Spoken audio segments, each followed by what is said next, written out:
یا رب صلی وسلم دائما ابدا علی حبیبک خیر الخلق۔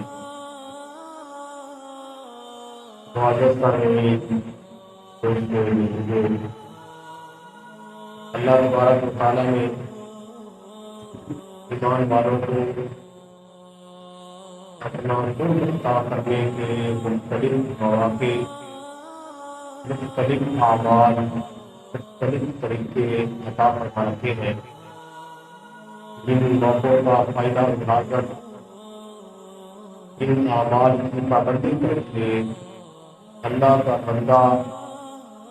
اپنے رب اور اپنے اللہ کا قرب حاصل کر سکتا ہے، اللہ رب العزت کی محبت اللہ کا قرب، اللہ کی محبت حاصل کرنے کا ایک اور موقع آنے والا ہے۔ اسی مہینے کی 10 تاریخ کو ایمان والے اپنے اپنے استطاعت، اپنی اپنی ہمت، اپنی اپنی گنجائش کے مطابق اللہ کے حکم حضرت ابراہیم علیہ السلام کی یادگار کے طور پہ اور حبیب کبریا نبی کریم علیہ التحیت و تسلیم کی ضرورت کو پورا کرتے ہوئے 10 حجہ کو تمام ایمان والے قربانی والا عمل سے جنم لیتے۔ قربانی کا جو معنی علماء نے بیان کیا، ان معنوں میں سے ایک معنی قربات، یہ معنی بھی کرتی ہے کہ جو بندہ اللہ کے راستے میں قربانی کرتا ہے تو اس کا یہ عمل اللہ کے قرب کو حاصل کرنے کا ذریعہ بنتا ہے۔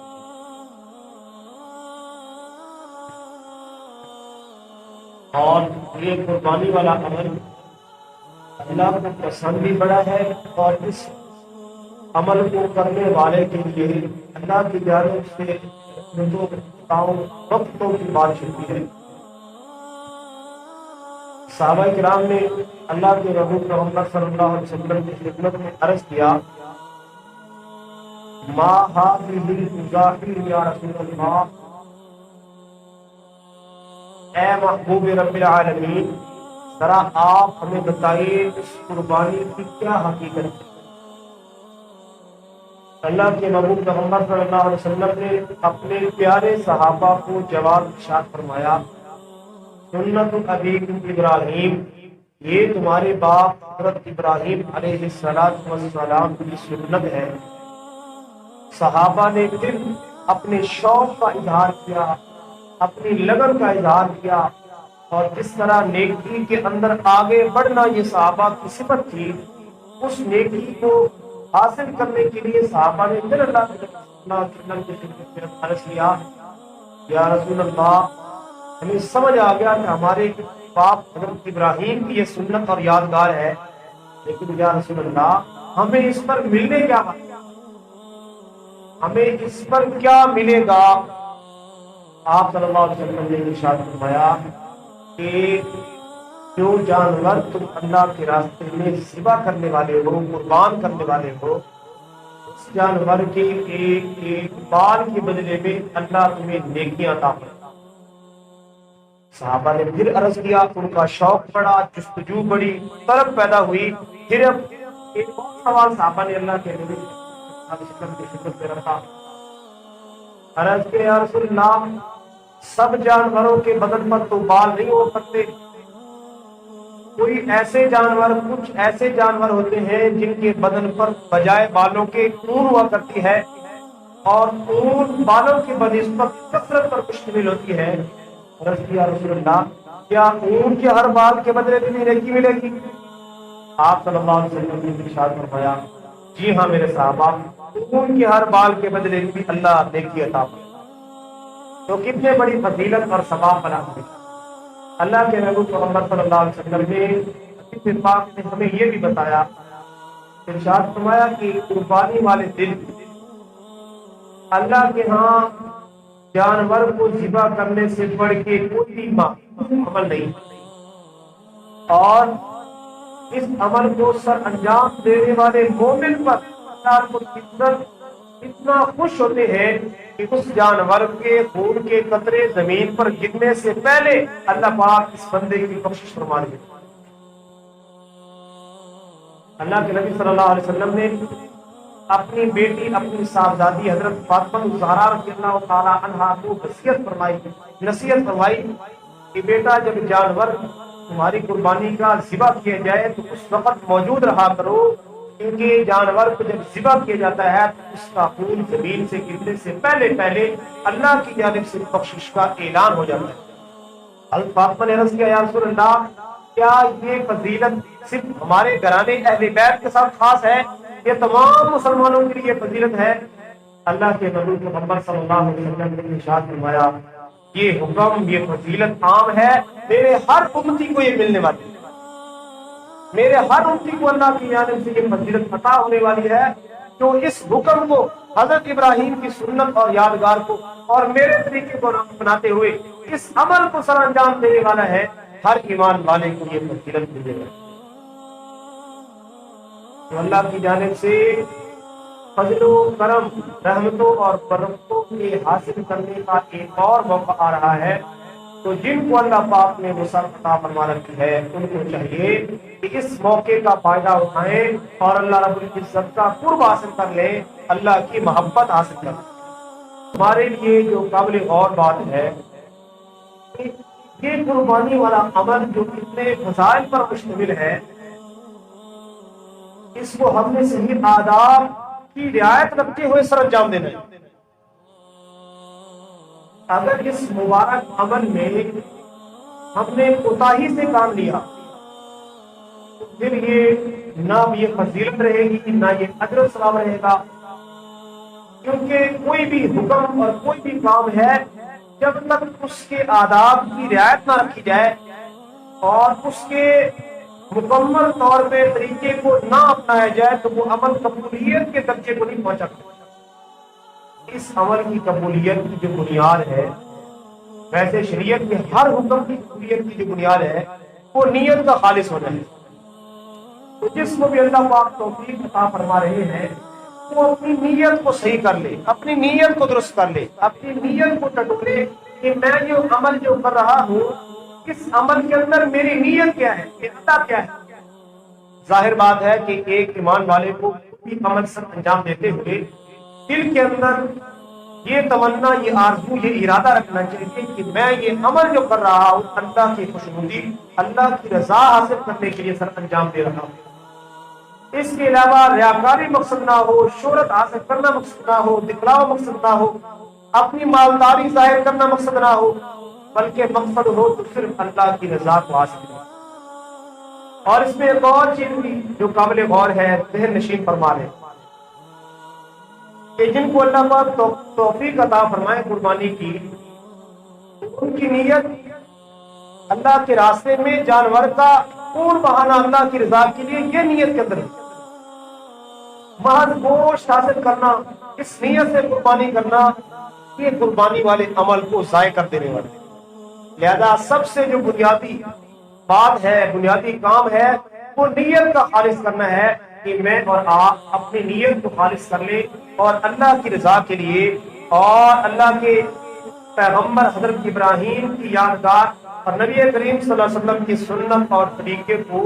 پورا کرتے ہوئے اس ارادے اور اس نیت سے ہم یہ عمل سر انجام دیں۔ اور اس کے لیے قبولیت کے لیے جس جانور کی ہم قربانی کر رہے ہیں، جن پیسوں سے ہم اس جانور کو خرید رہے ہیں، وہ پیسے حلال طریقے سے کمائے گئے، کسی کے حق پر ڈاکہ نہ مارا ہو، کسی سے دھوکہ کر کے، جھوٹ بول کے، حرام طریقے اپنا کے اس مال کو نہ کمایا گیا ہو، بلکہ اللہ کے اس حکم کو پورا کرنے کے لیے پاکیزہ، طاہر، مطہر، عمدہ، حلال مال کو استعمال کیا جائے کہ وہ مال جس میں کسی قسم کا بھی شک شائبہ نہ ہو، اس مال سے قربانی کا جانور خریدا جائے۔ دیکھیے زمانہ جاہلیت کے اندر جب اللہ کے نبی صلی اللہ علیہ وسلم، آپ صلی اللہ علیہ وسلم کو ابھی نبوت کا عہدہ تعلیم ہوا تھا، مشرکین مکہ نے